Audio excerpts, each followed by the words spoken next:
Assalamualaikum warahmatullahi wabarakatuh. Kami dari kelompok 3 yang ingin mempresentasikan mengenai membaca dan menulis permulaan. Sebelumnya, di sini kami ingin memenuhi tugas dari metodologi pembelajaran bahasa dan sastra yang diampu oleh dosen Ibu Halimah Safia. Pertama, sebelum memasuki pemateri, izinkan kami untuk memperkenalkan diri terlebih dahulu. Kenalkan, saya Nur Hayati Hasibuan sebagai materi pertama. Perkenalkan, nama saya Ima Kurniati Dongoran sebagai pemateri kedua. Perkenalkan, saya Fadila Anissa sebagai pemateri yang ketiga. Pengertian membaca permulaan. Membaca permulaan dalam pengertian ini adalah membaca permulaan dalam teori keterampilan. Maksudnya, menekankan pada proses pengertian membaca secara mekanikal. Membaca permulaan menjadi acuan adalah membaca merupakan proses procoding dan decoding. Membaca merupakan suatu proses yang bersifat fisik dan psikologis. Selanjutnya mengenai metode membaca. Ada beberapa metode yang dapat digunakan dalam proses membaca. Pertama, metode abjad atau eja. Metode eja adalah belajar membaca yang dimulai dari memeja huruf demi huruf. Pendekatan yang dipakai dalam metode eja adalah pendekatan harfiah. Siswa mulai diperkenalkan dengan lambang-lambang huruf. Pembelajaran metode eja terdiri dari pengenalan huruf atau abjad A sampai dengan Z. Pengenalan bunyi huruf atau fonem. Pembelajaran membaca permulaan dengan metode ini memulai pengajarannya dengan memperkenalkan huruf secara alfabetis. Metode yang kedua, metode bunyi. Dalam mengajar, menurut metode bunyi, bukannya nama huruf yang dijadikan, melainkan bunyinya. Jalannya sama dengan metode eja. Contoh, D berarti ED, A dan DA, W, ED, AD, atau ET, atau dawat. Metode ini sebenarnya merupakan bagian dari metode eja. Prinsip dasar dalam pembelajarannya tidak jauh berbeda dengan metode eja atau abjad. Demikian juga dengan kelemahan-kelemahannya. Perbedaannya terletak pada cara atau sistem pembacaan atau pelafalan abjad, yaitu mengenai huruf-huruf yang dilafalkan. Yang ketiga, metode suku kata.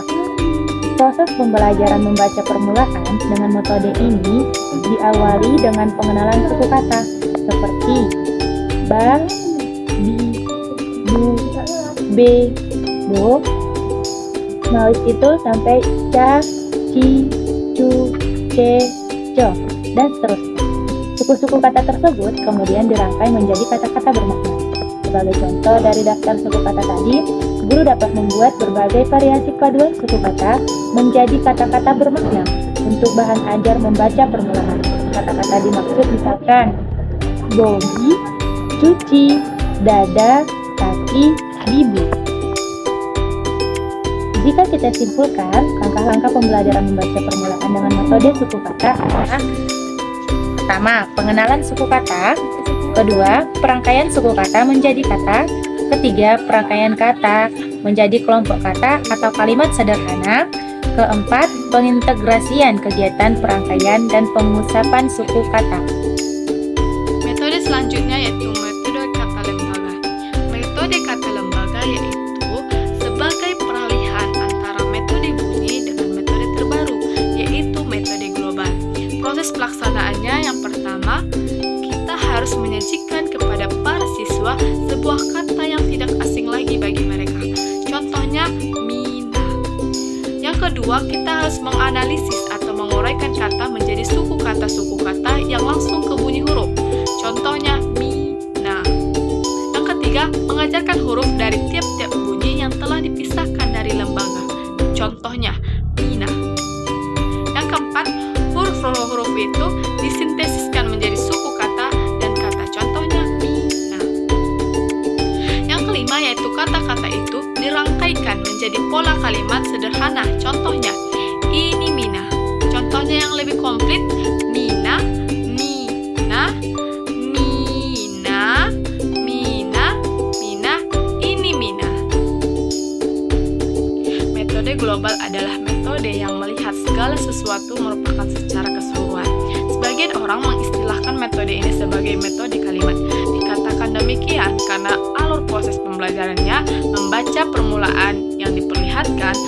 Melalui metode ini diawali dengan penyajian beberapa kalimat secara global. Untuk membantu pengenalan kalimat yang dimaksud, biasanya digunakan gambar. Di bawah gambar dimaksud, dituliskan sebuah kalimat yang kira-kira merujuk pada makna gambar tersebut. Sebagai contohnya, di bawah ini dapat Anda lihat bahan untuk membaca permulaan yang menggunakan metode global. Yang pertama yaitu kita memperkenalkan kalimat, gambar dan kalimat.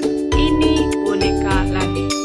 Yang kedua, kita bisa menguraikan salah satu namat atau menjadi kata, namat menjadi suku kata menjadi huruf-huruf.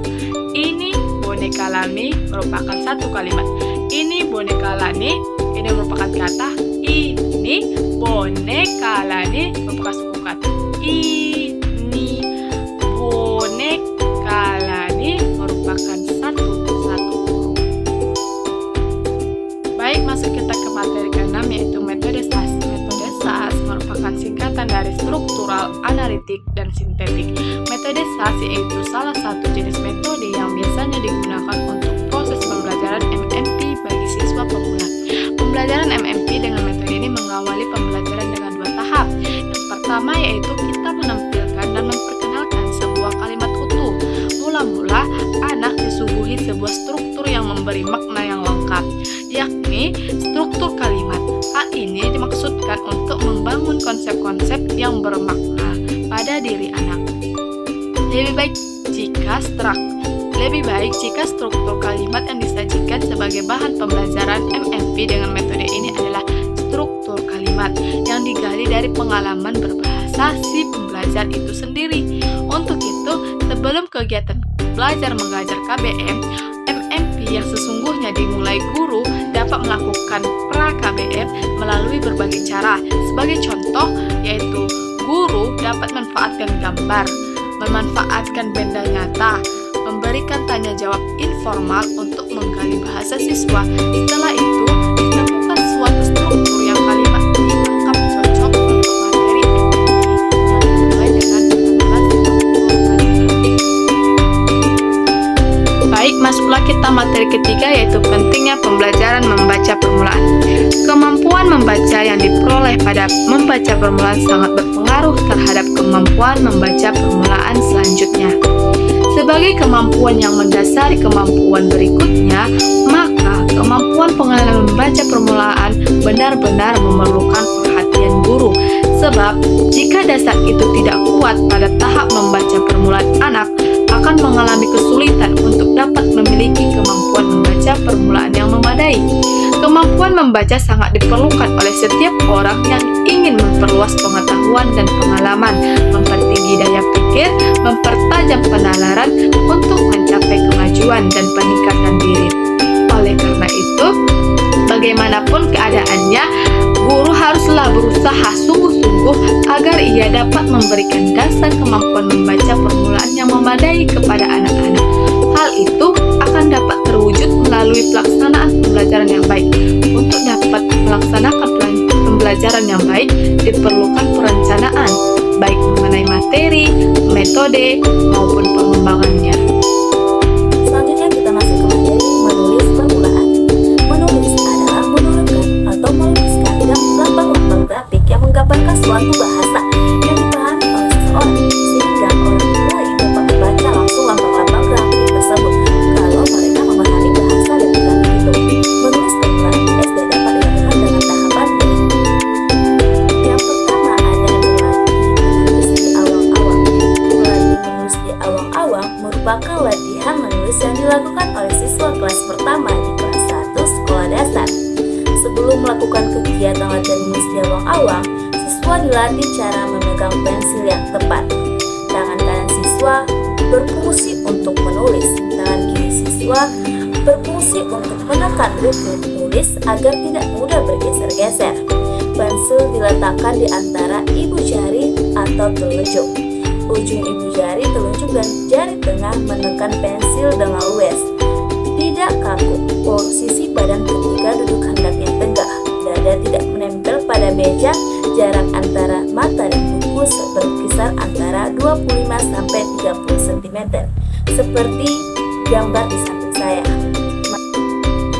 Yang kedua ada berlatih menulis di punggung teman.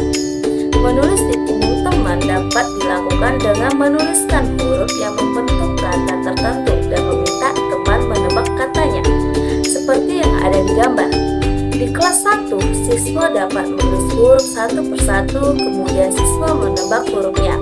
Apabila siswa sudah mulai bisa menulis kata, mulailah menebak kata. Kata yang bisa digunakan bisa berupa nama, kata benda, dan contoh kata-kata sederhana yang lainnya. Yang ketiga, berlatih menulis di pasir. Menulis di atas pasir dilakukan dengan menggerakkan tangan membentuk huruf, angka, atau kata di atas meja pasir. Siswa menulis menggunakan jari telunjuk. Pada kegiatan pelajaran di kelas, kegiatan ini adalah hal yang menyenangkan bagi siswa.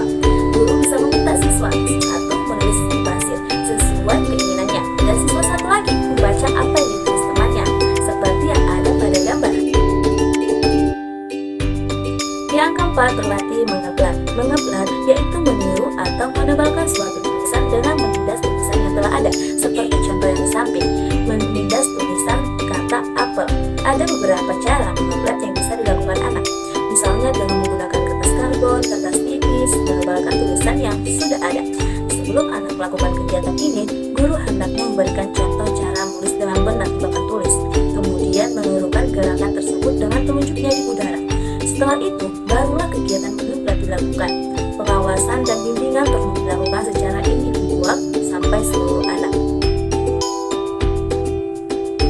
Yang kelima, berlatih menulis huruf lepas. Setelah semua anak dapat melakukan latihan 1-7, maka anak telah siap untuk latihan menulis huruf. Huruf yang dimaksud di sini adalah huruf kecil. Seperti diketahui, huruf ini memiliki ciri tersendiri yang berbeda dengan huruf besar atau kapital. Namun, latihan masih diperlukan. Latihan dimaksud seperti A. Sediakan lembar latihan. Lembar ini berisi huruf yang telah diajarkan dalam pembelajaran membaca permulaan. Misalnya, huruf I, N, A, dan M. Berikan tanda panah sebagai arah menulis huruf, dimaksud dengan jarinya sendiri. B. Latih anak menebalkan huruf yang akan diajarkan pada tahap awal langkah ini. Sangat penting untuk memperkenalkan kepada anak huruf yang akan diajarkan. Juga setiap kali akan mempelajari huruf baru. C. Latih anak menulis dengan pensil keempat huruf di atas. Latihan satu huruf demi satu huruf, tidak dicampur-campur. Berilah contoh keempat huruf itu dengan petunjuk arah panah cara menulisnya. Dapat dibuatkan kotakan dan huruf-huruf itu ditulis di dalam kotak. Satu kotak diisi satu huruf. Jumlah kotak untuk setiap huruf tergantung selera. Bisa 10 kotak untuk tiap hurufnya. Cara ini harus dilakukan setiap kali melatih huruf baru. D. Latih anak menulis kata dari perpaduan keempat huruf yang telah diajarkan. E. Latih anak menulis kalimat dari perpaduan kata yang telah dihasilkan dari langkah-langkah sebelumnya. Yang terakhir, 6. Berlatih menulis tegak bersambung. Menulis huruf tegak bersambung atau menulis halus memiliki banyak manfaat bagi anak-anak. Ketika anak menulis dengan tangan, sensorik, motorik halus, sentuhan, dan visual anak akan aktif secara bersamaan. Proses pemgoresan garis tegak yang tebal dan garis miring yang tipis pada huruf tegak bersambung melatih anak tentang ketegasan, kelembutan, dan ketekunan. Karena itu, sekalipun zaman sudah berserba komputer dan digital, tidak ada salahnya kita tetap mengajarkan anak cara menulis huruf tegak bersambung, seperti yang ada pada gambar. Kesimpulan, membaca permulaan adalah menekankan pada proses penyandingan membaca secara mekanikal. Membaca permulaan yang menjadi acuan adalah proses recoding dan decoding. Proses recoding adalah mengasosiasikan gambar-gambar bunyi beserta kombinasinya itu dengan bunyi-bunyi. Metode dalam membaca permulaan adalah 1. Metode abjad atau eja, 2. Metode bunyi, 3. Metode suku kata, 4. Metode kata lembaga, 5. Metode global, 6. Metode SAS. Menulis adalah menurunkan atau melukiskan lambang-lambang grafik yang menggambarkan suatu bahasa yang dipahami oleh seseorang sehingga orang lain dapat membaca lambang-lambang grafik tersebut dan gambar grafik tersebut. Menulis permulaan dilakukan dengan tahap yaitu 1. Berlatih menulis di awang-awang, 2. Berlatih menulis di punggung teman. 3. Berlatih menulis di pasir. 4. Berlatih menulis mengeblat. 5. Berlatih menulis huruf lepas. Dan 6. Berlatih menulis tegak bersambung. Sekian dari kami. Assalamualaikum warahmatullahi wabarakatuh.